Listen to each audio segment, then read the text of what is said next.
दोस्तों स्वागत है आप सभी का हमारे इस वीडियो में। दोस्तों मैं गोविंद जायसवाल। दोस्तों आज का जो हमारा टॉपिक है वो है मानव उत्सर्जन तंत्र। अब दोस्तों इस मानव उत्सर्जन तंत्र को समझने के लिए सबसे पहले यहाँ पर हमको जानना होगा उत्सर्जन के बारे में कि उत्सर्जन क्या होता है। तो यहाँ पर हम क्या करेंगे, उत्सर्जन हेडिंग डालेंगे और इसके बारे में सबसे पहले लिखेंगे, उसके बाद में एक चित्र ड्रा कर इसको समझेंगे। तो यहाँ पर हम लिखेंगे शरीर में होने वाले उपापचयी क्रिया के परिणाम स्वरूप हानिकारक अपशिष्ट पदार्थों का निर्माण होता है। इस अपशिष्ट पदार्थ का शरीर से बाहर निकलने की प्रक्रिया उत्सर्जन कहलाती है तथा जिस अंग से ये अपशिष्ट पदार्थ निकलता है उसे उत्सर्जी अंग कहते हैं।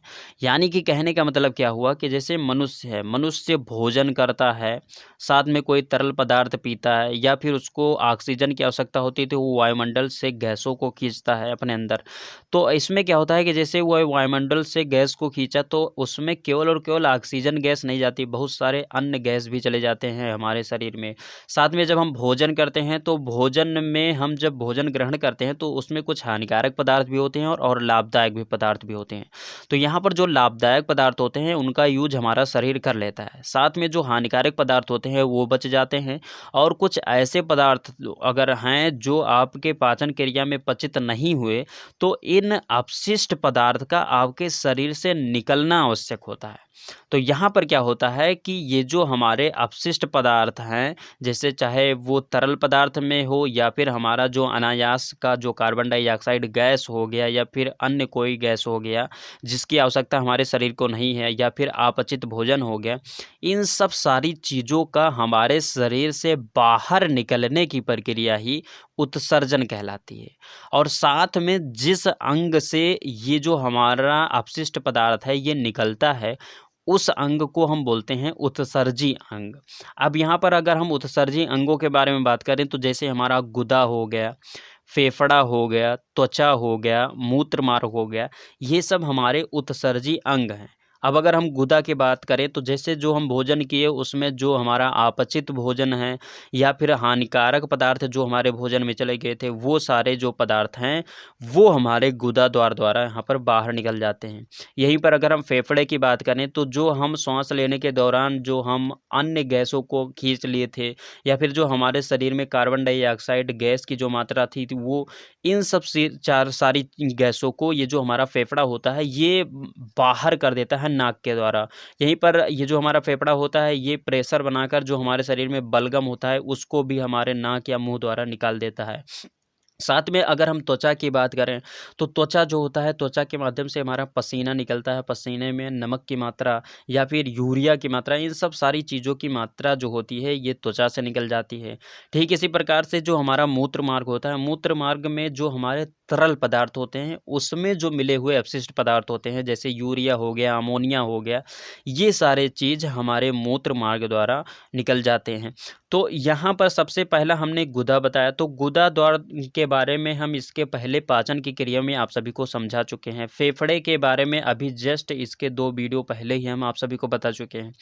अब यहाँ पर त्वचा के बारे में हमें बताना नहीं है, आगे आने वाले वीडियो में ये आएगा तो इसको हम बता। साथ में यहाँ पर जो मानव उत्सर्जन तंत्र का सबसे मुख्य भाग है वो हमारा है वृक्क, यानी कि किडनी, यानी कि गुर्दा। ये जो हमारा वृक्क होता है इसको हम वृक्क भी बोलते हैं, किडनी भी बोलते हैं, गुर्दा भी बोलते हैं। तो ये जो हमारा किडनी होता है इसका कार्य क्या होता है इसको जान लीजिए। ये जो किडनी होता है ये हमारे शरीर में जो रक्त है उसको छानने का कार्य करता है, यानी कि ये रक्त को छानकर उसमें से हानिकारक कीटाणुओं या अन्य अपशिष्ट पदार्थों को निकालता है।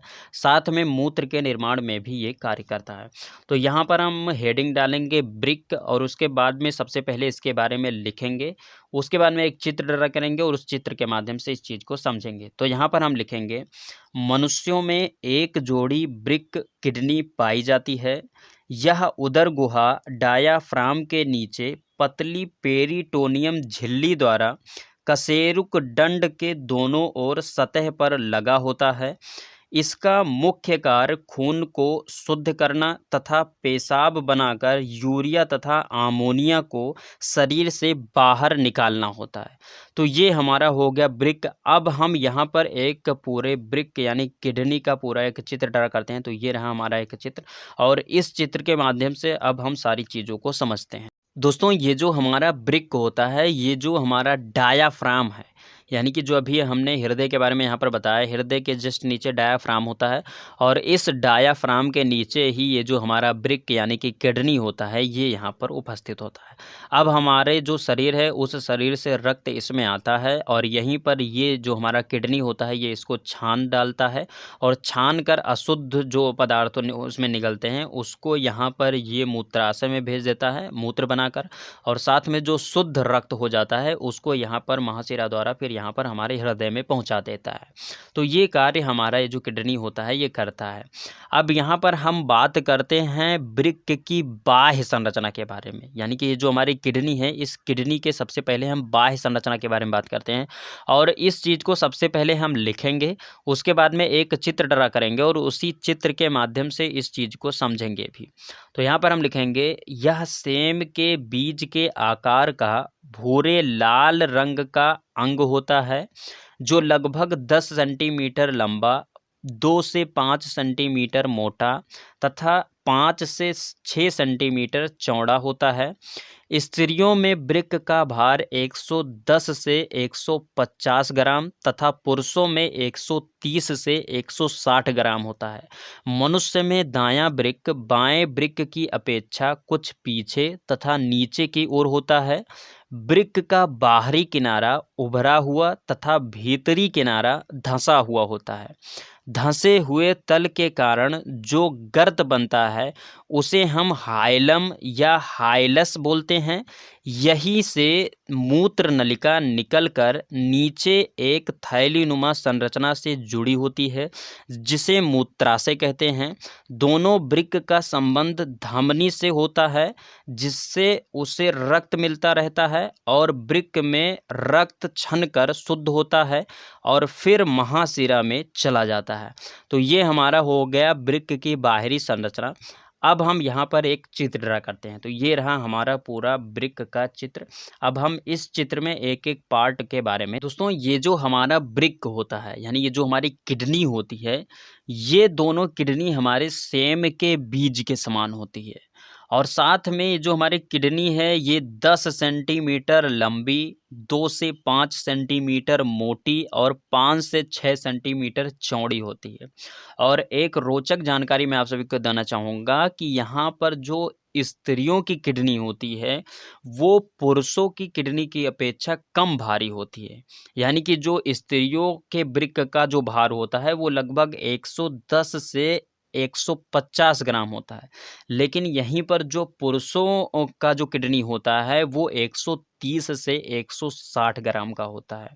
और यहीं पर एक चीज़ मैं आप सभी को बताना चाहूँगा कि ये जो हमारा किडनी होता है, ये जो हमारा दायां वृक्क है, यानी कि जो दायां किडनी है, ये हमारे बाएं किडनी के पीछे होता है, यानी कि इससे कुछ पीछे और कुछ नीचे की ओर होता है। और यहीं पर ये जो हमारी किडनी होती है, ये अंदर की ओर, यहाँ पर अगर देखें तो अंदर की ओर दबी होती है, और बाहर की ओर जो यहाँ पर देखें बाहर की सतह में, तो ये उभरा हुआ होता है। तो यहाँ पर ये जो अंदर की ओर दबा है, और इसके दबने से यहाँ पर जो गर्त यानी कि जो गड्ढा बना है, इस गर्त को हम बोलते हैं यहाँ पर हाइलम या हाइलस।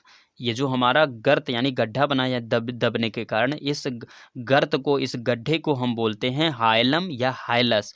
और यहीं से हमारी जो मूत्र नलिका होती है, वो यहाँ पर निकलती है। यहाँ पर आप देख सकते हैं जो मूत्र नलिका है, दोनों किडनी से यहाँ पर निकली है, और ये आकर हमारे नीचे इस मूत्राशय से यहाँ पर मिली हुई हैं। और साथ में यहाँ पर हमारा जो दोनों वृक्क होता है, इस दोनों वृक्क से जो हमारी महाधमनी होती है और जो सिरा होते हैं, ये भी हमारे यहाँ पर जुड़े होते हैं।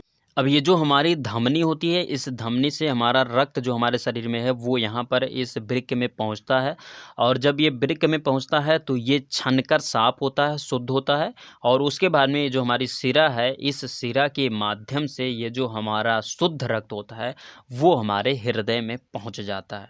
तो यहाँ पर हमारा धमनी द्वारा शुद्ध रक्त आता रहता है, और यहाँ पर छनकर साफ होता रहता है, और शिरा द्वारा हमारा बाहर निकलता रहता है। और यहाँ पर जो अशुद्धि निकालता है छान कर, ये जो हमारा वृक्क है यानी कि ये जो हमारी किडनी है, ये उस अशुद्धि को मूत्र के रूप में इस मूत्र नलिका के द्वारा बाहर निकाल देता है। तो यही कार्य हमारा ये जो वृक्क है ये करता है। तो ये हमारी हो गई वृक्क यानी किडनी की बाह्य संरचना। अब हम बात करते हैं वृक्क की आंतरिक संरचना के बारे में। तो यहाँ पर भी हम सबसे पहले इस वृक्क के आंतरिक संरचना के बारे में लिखेंगे, उसके बाद में यहाँ पर एक चित्र ड्रा करेंगे और उसके आंतरिक संरचना के अनेक पार्ट को एक एक कर कर समझेंगे। तो इसके नीचे यहाँ पर हम लिखेंगे, वृक्क का धंसा हुआ भाग अंदर से खोखला कीप के समान होता है, जिसे पेल्विस या श्रोणि कहते हैं। यही भाग बाहर आके मूत्रवाहिनी का रूप लेकर मूत्राशय से जुड़ी होती है। वृक्क की बाकी भाग दो भागों में बटी होती है, बाहरी भाग तथा आंतरिक भाग। बाहरी भाग को बिलकुट कहते हैं तथा आंतरिक केंद्रीय भाग कई मेड्यूला में बटा होता है। दोनों किडनी में असंख्य कुंडलित नलिकाएं होती हैं, जिसे नेफ्रॉन या वृक्क नलिकाएं कहा जाता है। मेड्यूला में 8 से 15 त्रिभुजाकार संरचनाएं होती हैं, जिसे हम पिरामिड्स कहते हैं। ये पिरामिड बिलकुट द्वारा एक दूसरे से पृथक रहते हैं, जिसे वर्टनी रीनल कॉलम कहते हैं। यानी कि अगर हम इस चीज़ को अब हम चित्र के माध्यम से समझें तो ये रहा हमारा किडनी के आंतरिक संरचना का चित्र। अब हम इस चित्र में एक एक पॉइंट को समझ। दोस्तों, अगर हम इस वृक्क के इस धंसे हुए भाग से बात करें तो ये जो हमारा धंसा हुआ भाग होता है ये अंदर से खोखला कीप के नुमा होता है, और इस भाग को हम बोलते हैं पेल्विस या श्रोणि। और उसके बाद में ये जो हमारा पेल्विस या श्रोण है यानी कि ये जो कीप नुमा संरचना है, ये बाहर की ओर जब आता है तो ये एक नलिका के रूप में परिवर्तित हो जाता है, और ये जो नलिका हमारी होती है इसको हम बोलते हैं मूत्रवाहिनी। और ये जो हमारी मूत्रवाहिनी है ये जाकर हमारे मूत्राशय से जुड़ी हुई होती है। तो यहाँ पर हमने पेल्विस या श्रोणि को जान लिया और मूत्रवाहिनी को जान लिया, ये दो चीज़ क्लियर हुए। उसके बाद में ये जो हमारी किडनी होती है ये दो भागों में बटी होती है, जिसमें से हमारा पहला है बाहरी भाग और दूसरा है आंतरिक यानी केंद्रीय भाग। ये जो हमारा बाहरी भाग है, यहाँ पर ये जो भाग हमारा पूरा दिख रहा है इसको हम बोलते हैं वलकुट। यानी कि ये जो हमारा वृक्क का बाहरी भाग है ये हमारा होता है वलकुट, और इसी में वृक्क नलिकाएं यानी कि नेफ्रॉन जो होती हैं वो पूरा यहाँ पर जाल के नुमा यहाँ पर बिछी हुई होती हैं। और ये जो नलिकाएं होती हैं पतली पतली जो यहाँ पर इस वलकुट में, इसी वलकुट में जब जो हमारा रक्त आता है तो वो यहाँ पर छनकर साफ होता है। तो ये हमारा हो गया वलकुट।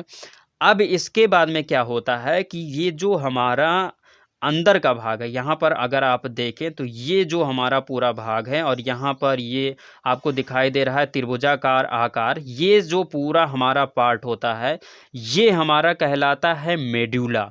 और ये जो मेड्यूला होता है, मेड्यूला यहाँ पर अगर आप देखें तो यहाँ पर ये त्रिभुजाकार आकृति यहाँ पर दिखाई दे रही है।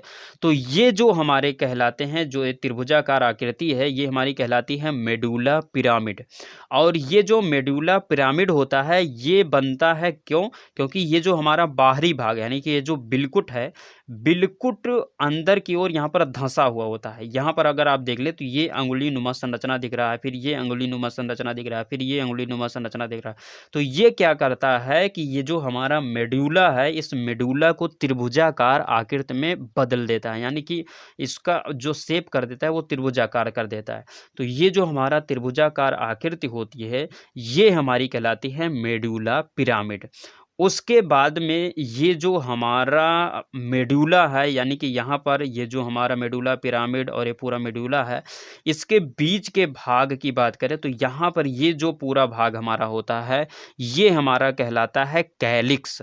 यानी कि ये जो हमारा मेडुला पिरामिड हो गया, ये जो त्रिभुजाकार आकृति के हैं, उसके बाद में ये जो बीच में ये जो पूरा बचा हुआ भाग होता है, ये हमारा कहलाता है कैलिक्स। अब दोस्तों अगर हम इस चित्र में देखें, ये जो मेडुला पिरामिड है, यानी कि ये जो त्रिभुजाकार आकृति हैं, अगर हम दो त्रिभुजाकार आकृति को ले लें और इसके बीच में ये जो हमारी बिलकुट की अंगुली नुमा संरचना है, इसको हम बोलते हैं वर्टनी रीनल कॉलम या फिर वर्टनी रीनल स्तंभ। और ये जो स्तंभ होता है, यही हमारे इस मेडुला पिरामिड को मेडुला से पिरामिड के रूप में परिवर्तित करता है, यानी कि बीच में ये चला जाता है तो यहाँ पर त्रिभुजाकार आकृति यहाँ पर बन जाती है।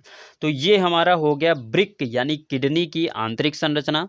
अब यहाँ पर हम बात करते हैं, ये जो हमारी ब्रिक है, ब्रिक में जो हमारे नेफ्रॉन हैं, यानी कि जो हमारे ब्रिक में बहुत पतली पतली नलिकाएं हैं, बहुत ज़्यादा संख्या में, यानी कि ये जो हमारी महीन महीन नलिकाएं होती हैं, ये लगभग 8 से 12 लाख महीन नलिकाएं होती हैं। और ये जो नलिकाएं हैं, यही हमारी नेफ्रॉन कहलाती हैं। तो यहाँ पर अब हम बात करते हैं इस नेफ्रॉन की संरचना के बारे में। अब दोस्तों इस नेफ्रॉन यानी कि ब्रिक नलिकाओं को समझने के लिए सिंपली से यहाँ पर हम नेफ्रॉन की संरचना का एक चित्र ड्रा कर देते हैं। तो ये रहा हमारा एक चित्र, और इस चित्र में अगर हम बात करें तो यहाँ पर ऊपर के साइड में, इस साइड में यहाँ पर अगर आप देखें तो इस प्याले नुमा संरचना को हम बोलते हैं बोमेन संपुट। यानी कि ये जो हमारी संरचना है, ये हमारी कहलाती है बोमेन संपुट। और इस बोमेन संपुट का जो संबंध होता है वो दो प्रकार की नलिकाओं से होती है। पहली तो हमारी होती हैं अभिवाही धमनिकाएं और दूसरी होती हैं अपवाही धमनिकाएं। अब ये जो अभिवाही धमनिका है, ये जुड़ी होती है हमारी ब्रिक धमनी से, और साथ में यहीं पर ये जो अपवाही धमनिका है, ये हमारी जुड़ी होती है ब्रिक सिरा से। अब यहाँ पर क्या है कि ये जो ब्रिक धमनी है, यहाँ से हमारा रक्त आता है और इस जो बोमेन संपुट है इसमें पहुँचता है। उसके बाद में ये जो हमारा बोमेन संपुट में पहुंचने के बाद ये जो रक्त है, ये फिर अपवाही धमनिका से होते हुए ब्रिक सिरा द्वारा बाहर निकल जाता है। तो ये जो हमारा बोमेन संपुट है, इसके बारे में अगर हमको लिखना हो तो यहाँ पर हम हेडिंग डालेंगे बोमेन संपुट और लिखेंगे प्रत्येक नेफ्रॉन में दोहरी कला युक्त प्याले नुमा संरचना होती है, जिसे हम बोमेन संपुट कहते हैं। तो ये हमारा हो गया बोमेन संपुट। अब यहाँ पर क्या होता है कि ये जो हमारी अभिवाही धमनिका है और ये जो हमारी अपवाही धमनिका है, ये धमनिकाएं मिलकर एक केशिका गुच्छे का निर्माण करती हैं। ये जो हमारा बोमेन संपुट है, इसमें एक केशिका गुच्छे का निर्माण करते हैं। केशिका का मतलब हुआ जो पतली पतली नलिकाओं के गुच्छे का निर्माण करती हैं। ये जो हमारी अभिवाही धमनिका है और ये जो अपवाही धमनिका है, ये दोनों ही मिलकर बहुत पतली पतली गुच्छे का निर्माण करती हैं, जिसको हम बोलते हैं केशिका गुच्छा। तो ये हमारा हो गया केशिका गुच्छा। और अगर हमको इसके बारे में, केशिका गुच्छा के बारे में लिखना हो तो यहाँ पर हेडिंग डालेंगे केशिका गुच्छा और यहाँ पर लिखें बोमेन संपुट के अंदर रुधिर का प्रवाह अभिवाही धमनिकाओं के द्वारा होता है तथा अपवाही धमनिका के द्वारा रुधिर बाहर की ओर निकलता है। दोनों धमनिका बोमेन संपुट में केशिका गुच्छे का निर्माण करती हैं। यानी कि इस चीज़ को अभी हमने समझा दिया कि ये जो हमारे अभिवाही धमनिकाएं हैं और ये जो हमारी अपवाही धमनिकाएं हैं, ये दोनों ही मिलकर यहाँ पर ये जो हमारा बोमेन संपुट है, इस बोमेन संपुट के पास यहाँ पर केशिका गुच्छे का निर्माण करती हैं, यानी बहुत पतली पतली नलिकाओं के गुच्छे का निर्माण करती हैं और यही हमारी केशिका गुच्छा कहलाती है। तो ये हमारा हो गया केशिका गुच्छा। अब ये जो हमारा बोमेन संपुट है, ये पीछे की ओर ये समीप में ही एक यहाँ पर कुंडलित नलिका से जुड़ी होती है। और ये जो कुंडलित नलिका होती है, इसकी एक यहाँ पर खासियत होती है कि इसमें कोशिकाओं का रसांकुर पाया जाता है। जो मिलकर एक ब्रुश बॉर्डर का निर्माण करता है। और इस ब्रुश बॉर्डर के निर्माण के कारण क्या होता है कि यहाँ पर जो भी तरल पदार्थ या कोई भी पदार्थ आता है तो उससे अवशोषण की क्षमता यहाँ पर बहुत ज़्यादा होती है, तो यहाँ पर उसका अवशोषण ज़्यादा होता है, यानी यहाँ पर ये ज़्यादा बारीकी से छनता है। तो अगर इसके अगर हम नाम की बात करें, जो हमारी इस कुंडलित नलिका है, इसकी अगर हम नाम की बात करें तो इसको हम बोलते हैं समीपस्थ कुंडलित नलिका। अब अगर इसके बारे में हमको लिखना हो तो यहाँ पर हम हेडिंग डालेंगे समीपस्थ कुंडलित नलिका, और यहाँ पर लिखेंगे बोमेन संपुट समीप में ही एक कुंडलित नलिका से जुड़ी होती है, जो समीपस्थ कुंडलित नलिका कहलाती है, तथा इस कुंडलित नलिका में कोशिकाओं का रसांकुर पाया जाता है, जो मिलकर ब्रुश बॉर्डर का निर्माण करती है। अतः इस भाग के अवशोषण की क्षमता ज़्यादा होती है। यानी इस चीज़ को अभी हमने समझा दिया कि इसमें ये जो हमारी कुंडलित नलिका है, समीपस्थ कुंडलित नलिका, इसमें कोशिकाओं का रसांकुर होता है, जिसके कारण यहाँ पर ब्रुश बॉर्डर का निर्माण हो जाता है। तो इसमें क्या होता है कि जब यहाँ पर ये जो बोमेन संपुट है, यहाँ से जो भी हमारा पदार्थ आता है, जो भी तरल पदार्थ आता है, तो उसमें जो मिले हुए शुद्धि होते हैं वो यहाँ पर ज़्यादा छनते हैं इस कुंडलित भाग में। तो ये हमारा हो गया समीपस्थ कुंडलित नलिका। अब हम अगर इसके नीचे आ जाएं तो नीचे यहाँ पर ये जो हमारी यू आकार की आकृति है, इसको हम बोलते हैं हेनले का। अब ये जो हमारी हेनले का लूप है, इसमें जो नीचे की ओर आ रही है ये जो संरचना, ये हमारी कहलाती है अवरोही भुजा। और साथ में इसके इस साइड में अगर दाहिने साइड में आ जाएं तो यहाँ पर ये जो ऊपर की ओर जा रही है संरचना, ये हमारी कहलाती है आरोही भुजा। तो ये हमारा जो हेनले का लूप होता है, ये अवरोही भुजा और आरोही भुजा से मिलकर बनी होती है।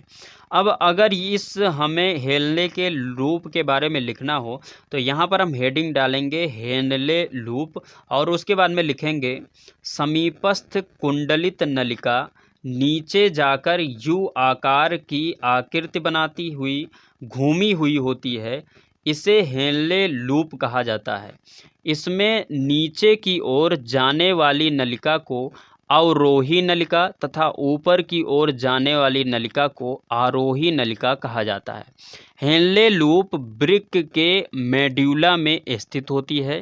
हेनले लूप मूत्र की सांद्रता को कम करने में भूमिका निभाती है। यानी कि अगर हम इसको एक बार फिर से समझें तो ये जो हमारा समीपस्थ कुंडलित नलिका है, यानी कि ये जो हमारी कुंडलित नलिका है, ये नीचे जाकर एक यू आकार की आकृति से जुड़ी होती है, नलिका से जुड़ी होती है। इस यू आकार की आकृति को हम बोलते हैं हेनले का लूप।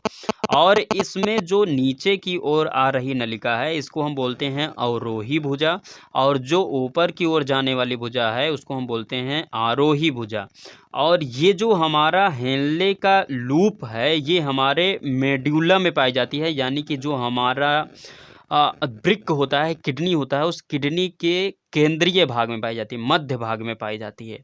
उसके बाद में ये जो हमारा हेनले का लूप है, यहाँ पर जब जैसे कि अभी ये कुंडलित नलिका द्वारा जो यहाँ पर इस बोमेन संपुट से जो भी पदार्थ निकला, जो भी तरल पदार्थ गया, वो यहाँ पर इस समीपस्थ कुंडलित नलिका में यहाँ पर छना। फिर उसके बाद में ये जो हमारा हेनले का लूप है, यहाँ पर जब ये आता है तो उसकी जो सांद्रता होती है, जो भी तरल पदार्थ आता है उसकी सांद्रता को ये कम करती है। सांद्रता का मतलब क्या हुआ कि कोई भी अगर तरल पदार्थ है उसमें कोई भी अन्य पदार्थ मिला दीजिए, जैसे बालू हो गया, कुछ भी मिला दीजिए, तो उसमें जितने ज़्यादा आप मात्रा में कोई चीज़ मिलाएंगे उसकी सांद्रता उतने ज़्यादा हो जाएगी। तो यहाँ पर जो भी मिली हुई अशुद्धि होगी ये इस हेनले के लूप में कम होगी, यानी कि सांद्रता कम होगी। जैसे ही कि जैसे यहाँ पर जितने ज़्यादा छन जाएगा उतने ज़्यादा सांद्रता कम हो जाएगी। तो यहाँ पर जो भी तरल पदार्थ आता है उसकी सांद्रता कम हो जाती है। तो ये हमारा हो गया हेनले का लूप। अब दोस्तों ये जो हमारा हेनले का लूप है, ये ऊपर की ओर जाकर ये जो हमारा आरोही भुजा है, ये आरोही भुजा ऊपर की ओर जाकर एक फिर से एक कुंडलित भाग से जुड़ा होता है, कुंडलित नलिका से जुड़ा होता है। और ये जो कुंडलित नलिका होती है इसको हम बोलते हैं दूरस्थ कुंडलित नलिका। अब ये जो हमारी दूरस्थ कुंडलित नलिका होती है, ये हमारे नेफ्रॉन यानी कि वृक्क नलिकाओं की सबसे अंतिम भाग होती है। तो इसमें क्या होता है कि जितना भी यहाँ पर पदार्थ आया, तरल पदार्थ, इस जो हमारा समीपस्थ कुंडलित था यहाँ पर यह अवशोषित किया गया, यहाँ शुद्ध हुआ, यहाँ छना, फिर यहाँ पर हेलने के लोब में छना, फिर यहाँ पर ऊपर जाकर ये जो हमारा दूरस्थ नलिका है, दूरस्थ कुंडलित नलिका है, इसमें छनेगा और उसके बाद में फिर ये मूत्राशय में चला जाएगा। तो अगर हमको इस दूरस्थ कुंडलित नलिका के बारे में लिखना हो तो हम हेडिंग डालेंगे दूरस्थ कुंडलित नलिका यानी कि मूत्र संग्रही नलिका, और यहाँ पर हम लिखेंगे आरोही नलिका का संबंध आगे एक कुंडलित नलिका से होती है जो बोमेन संपुट में समीपस्थ कुंडलित की अपेक्षा दूर होती है, अतः इसे दूरस्थ कुंडलित नलिका मूत्र संग्रही नलिका कहा जाता है। ये नलिका वृक्क नलिका की अंतिम भाग होती है। यह नलिका जाकर वृक्क के पेल्विस श्रोणि में जुड़ा होता है। कहने का मतलब क्या हुआ कि ये जो हमारा दूरस्थ कुंडलित नलिका है, इसका नाम दूरस्थ इसलिए पड़ा क्योंकि ये जो हमारा समीपस्थ कुंडलित नलिका है, इसकी अपेक्षा ये जो हमारी बोमेन संपुट है, इससे इसकी दूरी ज़्यादा होती है और ये अंतिम भाग होता है, इसलिए इसको दूरस्थ कुंडलित नलिका कहा गया। उसके बाद में यहाँ पर क्या होता है कि ये जो हमारी दूरस्थ कुंडलित नलिका है, ये हमारे जाकर पेल्विस या श्रोणि में जुड़ी होती है।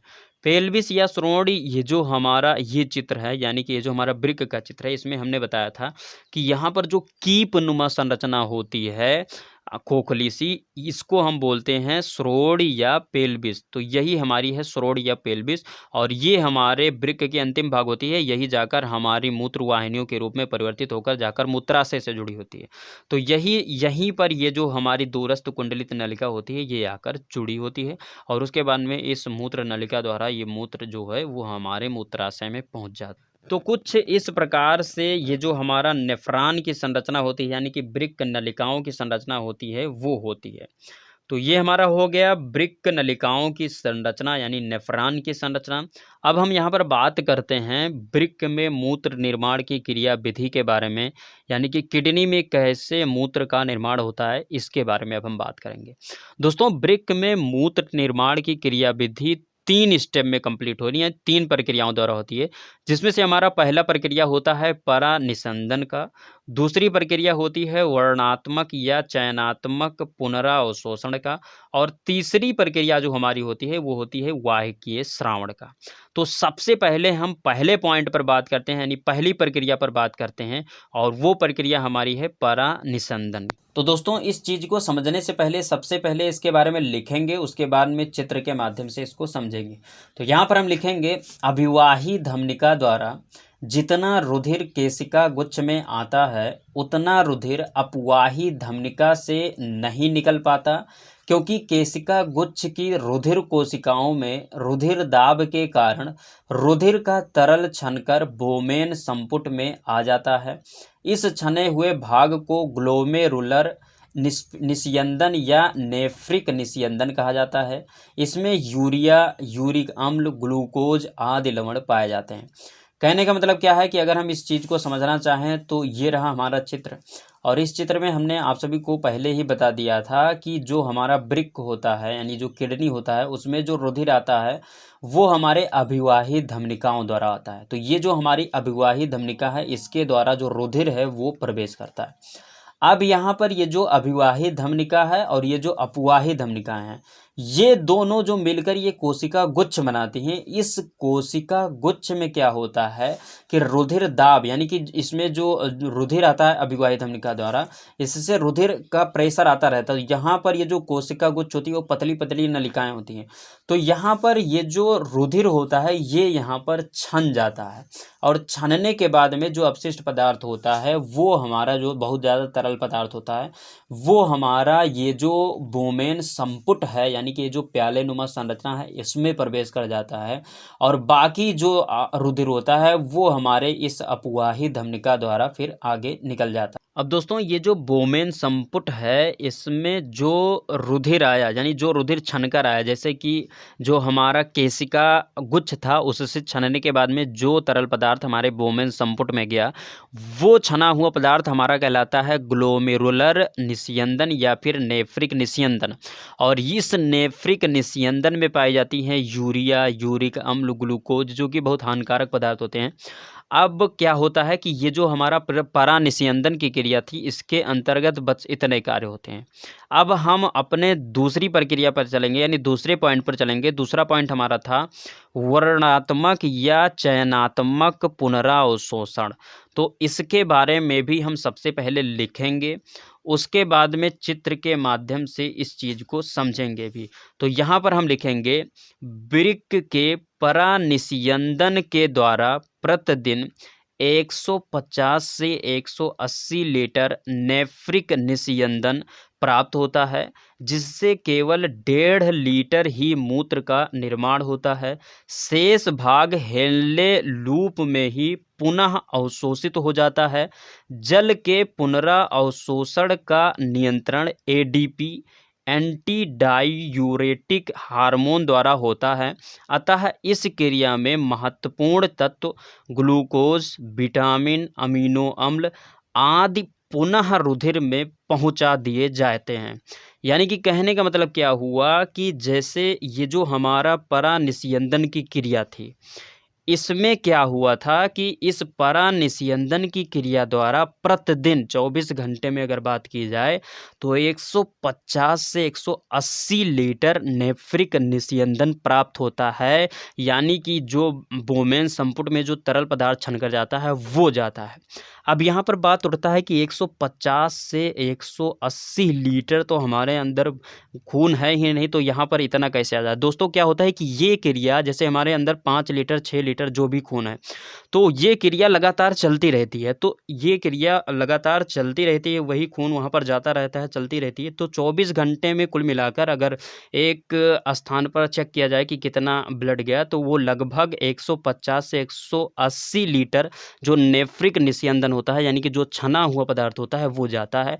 और इस छने हुए यानी इस 150 से 180 लीटर इस नेफ्रिक निस्यंदन के स्रावित होने पर भी यहाँ पर मात्र 1.5 लीटर मूत्र का निर्माण होता है। बाकी शेष भाग जो होता है वो हमारा जो ये यू आकार की आकृति है, यहाँ से ये पुनः अवशोषित हो जाता है। यानी कि यहाँ पर जो बहुत सारी नलिकाएं जुड़ी हुई हैं, उनसे यहाँ पर ये छन कर अवशोषित होकर फिर ये जो उपयोगी पदार्थ होते हैं, जैसे ये हमारे अमीनो अम्ल हो गए, विटामिन हो गए, ग्लूकोज हो गए, ये सारे फिर हमारे रुधिर में पहुँच जाते हैं। और इस पुनरावशोषण की जो क्रिया पर नियंत्रण रखता है वो हमारा होता है एडीएच, यानी कि एंटी डायूरेटिक हार्मोन। तो ये हमारा क्रिया होता है इस वर्णनात्मक या चयनात्मक पुनरावशोषण में। अब यहाँ पर हम चलते हैं अपने अंतिम प्रक्रिया के बारे में जानते हैं, और हमारी अंतिम प्रक्रिया है वाहिकीय स्रावण। तो इसके बारे में भी हम सबसे पहले लिखेंगे और उसके बाद में इसको चित्र के माध्यम से समझ। तो यहाँ पर हम लिखेंगे वृक्क नलिकाओं के समीपस्थ तथा दूरस्थ परिनलिका जाल की रुधिर कोशिकाओं में हानिकारक उत्सर्जी पदार्थों जैसे यूरिक अम्ल, एच पॉजिटिव आदि जो छनने में बच जाते हैं, सक्रिय विसरण द्वारा निष्कासित हो जाते हैं। यह क्रिया वाहिकीय स्रावण कहलाती है। तथा शेष छना हुआ तरल मूत्र मूत्रवाहिनी के द्वारा मूत्राशय में चला जाता है। मूत्र का रंग यूरोक्रोम के कारण हल्का पीला होता है। कहने का मतलब क्या हुआ कि ये जो हमारा वृक्क नलिकाएं होती हैं, इस वृक्क नलिकाओं में जो समीपस्थ कुंडलित नलिकाएं हैं और उसके बाद दूरस्थ कुंडलित नलिकाएं जो होती हैं, यहाँ पर क्या होता है कि इस जाल में जो भी बचा हुआ पदार्थ, जैसे कि जो छनकर आया और जो भी बचा हुआ तरल पदार्थ होता है, उसमें जो भी अन्य पदार्थ होते हैं विषैले पदार्थ, वो यहाँ पर इस दूरस्थ तथा समीपस्थ परिनलिका द्वारा यहाँ पर निकल जाते हैं, यहाँ से विसरित हो जाते हैं।